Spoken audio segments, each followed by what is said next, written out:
Datang tadi jemput, pulang tadi antar.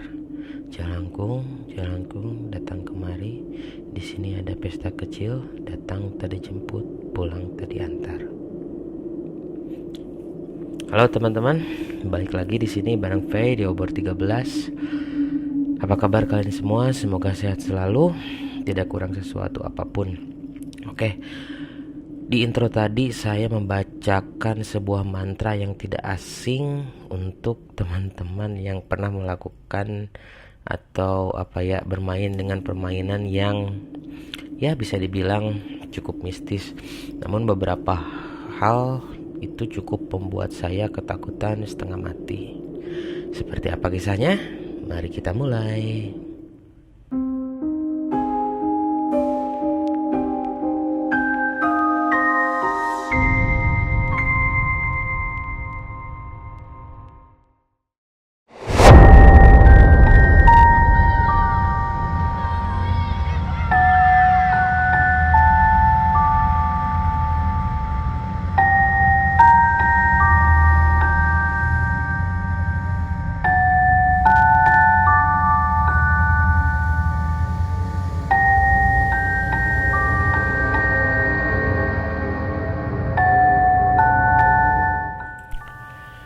Kejadian ini waktu itu saya alami sekitar tahun 2000-an ya.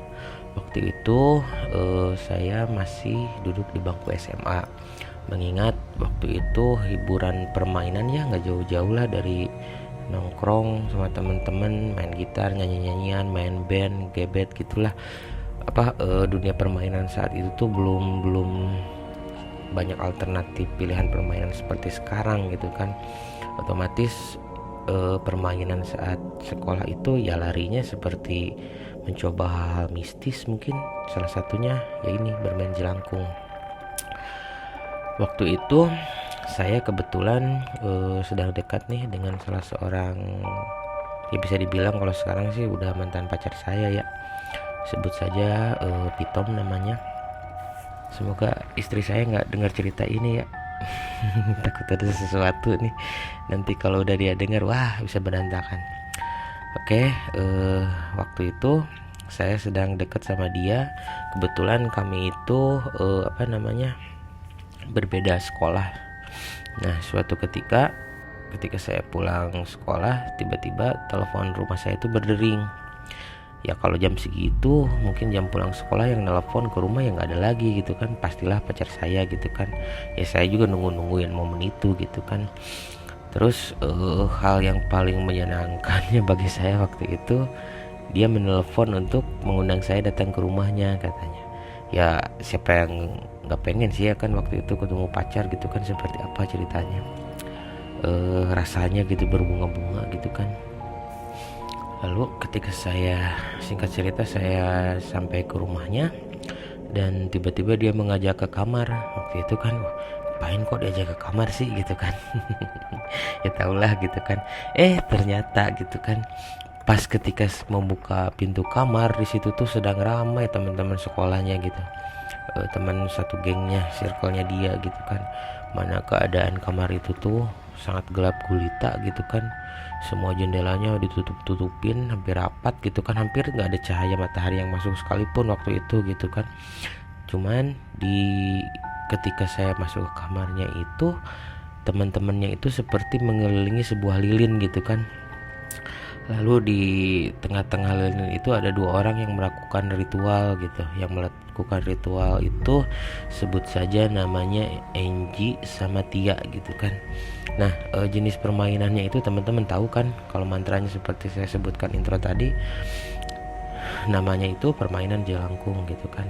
Ritualnya itu waktu itu kita tidak memakai media boneka batok kelapa itu gitu, tapi kita menggunakan sebuah tulisan papan gitu, dibikin kayak Ouija board gitu kan.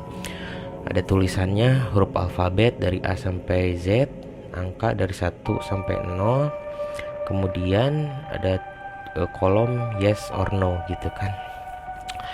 Singkat cerita, mereka melakukan ritual gitu kan di situ, dengan menyebutkan mantra yang tadi. Seketika suasana mencekam gitu kan. Cuman saya sok-sokan gitu kan, nggak pernah mau kehilangan harga diri saya gitu kan di depan teman-temannya pacar saya gitu kan waktu itu. Mengingat kita juga kan beda-beda sekolah gitu kan, ya setidaknya bisa menjaga nama baik sekolah lah, meskipun untuk hal yang sedikit bodoh mungkin ya kalau saya bilang gitu kan. Terus saya nantang mereka, ya kalau cuma main gini mah gampang, ini mah paling yang datang cuma untuk ecek-ecek doang, aku bilangin gitu kan. Lalu sontak semua teman-temannya dia tuh nengok gitu ke arah saya. Terus gimana nih biar lebih asik, kita bikin sajian aja, ini pasti datangnya tingkatan hantunya tuh pasti ada di atas rata-rata nih kalau ini. Ya udah, sajiannya apa nih yang gampang, katanya. Nggak usah jauh-jauh, kita bakarin rokok aja biar dia cepet datang, atau biar ya bikin suasana makin seru aja lah, kataku tuh. Nggak usah pakai yang aneh-aneh kayak kemenyan atau apa, katanya. Lalu teman-teman di sana tuh sepakat semua gitu kan, akhirnya tuh untuk membakar sebatang rokok untuk sesajen gitu kan. Lalu si Tia sama si Angie itu mulai melakukan ritual gitu kan, pemanggilan mantra tersebut. Singkat cerita adalah satu entitas yang datang gitu kan, menggerakkan tutup botol yang digerakkan oleh telunjuk jari gitu kan di papan itu gitu kan. Lalu si Tia ini mengajukan pertanyaan, ini siapa yang datang? Nah, si tutup botol itu seperti diarahkan dan digerakkan menuju ke huruf-huruf tertentu gitu kan. Dan huruf yang pertama di ejanya adalah, namanya dia adalah Jenny katanya. Terus si Angie bertanya, kamu kenapa meninggalnya, katanya. Dia bilang, saya meninggal karena kecelakaan gitu kan. Nah, kita sambil dengan suasana yang sangat mencekam itu gitu kan, walaupun siang hari gitu, kita tuh sama adrenalin tuh serasa ada memuncak gitu. Terus nafas yang terengah-engah gitu, mengingat ya suasana yang sangat mencekam gitu kan waktu itu. Singkat cerita, saya lupa waktu itu mereka menanyakan apa lagi gitu kan. Cuman ujung-ujungnya yang bikin kita itu panik adalah si makhluk itu menyebutkan bahwa dia sangat menyukai si Angie ini gitu. Nah, dari situ kan si Angie panik gitu kan, gitu kan, tanpa sadar dia tuh langsung meninggalkan aja permainan itu tanpa ada penutup atau gimana gitu kan waktu itu tuh. Nah, akhirnya kita bubar aja gitu kan, karena mengingat kondisinya saat itu juga sudah sangat menakutkan gitu. Nah, akhirnya kita bubar gitu kan. Lalu saya keluar dari kamar pacar itu, teman-teman yang lain juga keluar gitu kan. Lalu saya merokok di depan teras rumahnya. Tiba-tiba selang beberapa saat saya ditarik sama pacar saya itu. Ve, tolong, itu si Angie kesurupan, katanya. Lah, kok dari situ juga saya bingung, emang saya punya ilmu apa gitu kan untuk menyembuhkan si Angie. Saya juga nggak pernah tahu gitu untuk hal-hal yang berbau mistis seperti itu gitu kan. Tapi ya yang namanya cowok gitu kan, saat itu saya juga nggak mau kehilangan harga diri saya gitu di depan teman-temannya cewek saya waktu itu. Akhirnya saya pura-pura kuat kamit lah dari awal saya masuk rumah gitu kan, sambil berjalan gitu dengan ya lah gitu kan menuju ke kamarnya gitu. Tiba-tiba di situ si Angie itu sedang mengerang-erang gitu, kesurupan yang hebat gitu. Nah, di sampingnya si Angie-nya itu ada si Tia yang lagi baca-baca ayat dari Quran gitu kan. Nah, udah gitu si Angie makin berontak tuh karena dibacain ayat-ayat itu oleh si Tia itu. Nah, secara tiba-tiba juga si Angie itu makin memberontak. Dia rebut Quran yang dari yang sedang dibaca oleh Tia, lalu dia lempar ke pojok kamar gitu kan. Otomatis kan dari situ mereka makin pada takut gitu kan. Saya juga panik sih waktu itu gitu kan. Ya tapi ya seperti itulah, saya mencoba untuk tenang gitu. Saya juga bingung nih mau ngapain, gimana cara nyembuhinnya gitu. Tapi saya suka nongkrong nih sama teman-teman yang lain nih dari circle yang lain. Katanya kalau ada yang kesurupan itu coba katanya pegang aja kedua jempol kakinya gitu. Lalu saya inisiatif nih menghampiri si Angie dengan mencoba untuk tenang, walaupun hati kayaknya panik yang luar biasa saat itu gitu, karena ya saya juga nggak tahu gitu ini apa yang saya hadapi gitu kan. Lalu saya pegang jempolnya si Angie itu sambil saya baca-baca doa yang saya hafal. Ketika saya tekan kedua ujung jari jempol kakinya, si Angie itu makin mengerang hebat. Saya makin merapalkan doa-doanya, makin ayat-ayat suci yang saya tahu gitu kan, makin kencang saya bacakan. Tahu nggak apa yang terjadi waktu itu? Tiba-tiba saking hebatnya si Angie itu mengerang, karena saya berhadapan langsung nih di bawah kakinya si Angie itu ngangkang. Dari situ saya sama sekali apa yang saya baca, apa yang saya tahu sementara hilang gitu. Di sisi lain, aduh, kok tiba-tiba ke distrak ke sana gitu kan. Akhirnya saya merapalkan doa-doa yang saya bisa lagi gitu kan, saya campur aduk gitu. Tiba-tiba ajaibnya si Angie sembuh. Dia mulai mereda, dia mulai sadar. Lalu kita semua bersyukur gitu kan. Nah dari situ kan nama saya itu seperti terangkat gitu kan di mata teman-temannya si mantan saya ini, seolah-olah ya pahlawan lah waktu itu gitu kan. Standar hal mistisnya beda gitu ya. Saya pura-pura saya pura-pura meninggikan diri aja lah sambil merendah gitu kan. Intinya ini mah hal biasa lah, nggak perlu ditakutin gitu. Padahal saya dalam hati saya tuh rasa takut tuh luar biasa. Nah singkat cerita, kebetulan waktu itu momennya salat Jumat. Akhirnya saya pergi salat Jumat. Ya saya salat Jumat seperti biasa gitu kan. Tiba-tiba ketika saya balik lagi ke tempat mantan pacar saya itu, ke tempatnya Pitom itu, saya lihat semua tuh mukanya udah pada panik gitu kan. Saya heran, ini pasti ada sesuatu lagi nih sama si Angie itu gitu. Lalu saya lihat lagi ke tempat si Pitom, saya cari dia kan. Ya ternyata benar, si Angie itu udah dikerumunin sama teman-temannya. Dan ketika kami salat Jumat itu, si Angie itu kesurupan lagi. Nah ketika dia kesurupan, dia itu meracau.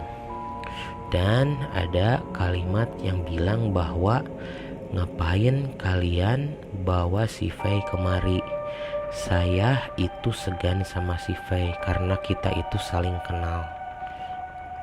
Dari situ perasaan saya makin gak enak. Gila, kenal di mana kata gue? Mana ada seumur hidup gue gak pernah punya teman namanya Jenny kata gue tuh. Terus si makhluk yang masuk ke tubuhnya si Angie itu bilang, saya itu berinteraksi sering sekali dengan si Faye. Pokoknya kalau kalian ingin ketemu aku, jangan pernah sekali-kali bawa Faye. Atau salah satu dari kalian setiap hari akan saya datengin. Dan ingat satu hal, si Angie ini orang yang sangat saya sukai katanya. Dari situ teman-teman panik. Nah ketika Angie lagi kesurupan luar biasa, nah kebetulan kan saya tuh balik salat Jumat. Nah setiap ada saya, si Angie itu sembuh. Jadi kayak seolah-olah semakin menegaskan bahwa emang makhluk itu ada pernah berinteraksi gitu dengan saya gitu. Dari situ saya overthinking gitu kan, pulang gimana nih gitu, mana saya tidur sendiri, ya macem-macem lah yang ada di kepala gitu. Sampai bahkan saat itu saya kepikiran, nanti kalau saya malam-malam pengen ke kamar mandi gimana ya, nanti kalau di dapur ada ini gimana ya. Wah banyak lah hal yang berkecamuk di kepala saya gitu kan. Singkat cerita, alhamdulillah Angie saat itu sembuh, gak kesurupan lagi, gak pulang ke rumah dan sebagainya gitu kan. Nah lalu saya udah sekitar 1 atau 2 hari saya sempat juga tidak berkomunikasi nih dengan pacar saya gitu kan dan teman-temannya. Hingga akhirnya saya bertemu lagi dengan salah seorang teman dari mantan saya ini. Dia bilang ke saya katanya, "Baik," katanya, "sebenarnya kita tuh semenjak kejadian itu tuh diganggu satu persatu," katanya. "Di rumah saya sering ada ngetok-ngetokin pintu lah gitu, ada benda bergerak lah atau apalah," katanya. "Terus di rumahnya si Anu juga sama gitu, seperti ada suara yang ngetok-ngetok pintu, ngetok-ngetok jendela gitu kan." Akhirnya teman-teman kita tuh katanya sempat tidak nyaman gitu dengan kejadian itu katanya. Lalu kita sempat kemarin itu sempat kumpul-kumpul lagi nih bareng. Akhirnya kita ngadain ritual lagi katanya. Cuman tujuannya kita itu ingin meminta maaf biar tidak diganggu lagi gitu. Lalu mereka tuh tanpa ada saya melakukan ritual lagi gitu di rumahnya si Pitom itu gitu kan. Mereka intinya, dan kebetulan si Angie saat itu kesurupan lagi katanya. Ya di tengah kesurupannya dia meracau aneh kesana kemari lah pokoknya. Intinya jangan pernah sekali-kali kalau kalian ingin bertemu saya ngajak si Faye. Awas katanya, kalau enggak akan selalu saya teror katanya gitu. Pokoknya kalau kalian ingin bertemu dengan saya malam-malam, kalian ke kamar mandi, lihat di langit-langit kamar mandi pasti ada saya. Pokoknya jangan bawa si Faye. Dari situ juga makin bingung kan, ada apa hubungannya kamar mandi sama gua. Dari situ saya makin overthinking lagi gitu kan. Singkat cerita saya pulang ke rumah, akhirnya kan jadi paranoid ya. Saya setiap ke kamar mandi selalu lihat ke atas, jangan-jangan ada nih si Jenny gitu kan. Ya itu cukup mengganggu saya gitu selama beberapa hari gitu, akan kegalauan di dalam pikiran saya gitu, akan hal-hal seperti itu gitu kan, yang dari tadinya cuman iseng-iseng gitu, pengen sok tahu, pengen sok hebat, ya ujung-ujungnya jadi seperti ini gitu kan. Ya lumayan lah, saya ada beberapa minggu diliputi rasa ketakutan gitu, hal-hal bodoh yang saya lakukan itu gitu kan. Nah mungkin sampai situ ceritanya. Untuk ya alhamdulillah sih sampai saat ini juga saya nggak bertemu dengan Jenny, atau amit-amit ya jangan sampai ketemu deh gitu kan. Ya pesan moralnya mungkin ya teman-teman jangan seperti saya lah, jangan sok tahu untuk hal yang tidak tahu gitu kan. Masih mending gitu kan, ini cuman hal yang sepele seperti ini gitu kejadiannya. Gimana kalau hal-halnya yang ujung-ujungnya malah mengancam nyawa atau keselamatan orang-orang di sekitar kita gitu. Ya pokoknya hindarikan hal-hal bodoh demi ego atau demi ya menutupi sebuah ingin dipandang dan dibanggakan orang lain dengan cara yang salah gitu. Siapa tahu ujung-ujungnya jadi kayak saya ini gitu kan, jadi salah. Ya cukup segitu untuk cerita kali ini. Mungkin bagi teman-teman yang punya cerita seru, cerita-cerita mistis epic, boleh dong bagi-bagi ke saya nih, ke obor13.official@gmail.com. Bagi teman-teman yang membagikan ceritanya di sini, semoga selalu ada kisah-kisah yang bisa ditarik kisah moral atau pelajarannya, sehingga kita bisa jadi pribadi yang lebih baik di masa mendatang. Itu saja untuk cerita kali ini. Sampai jumpa. Bye bye.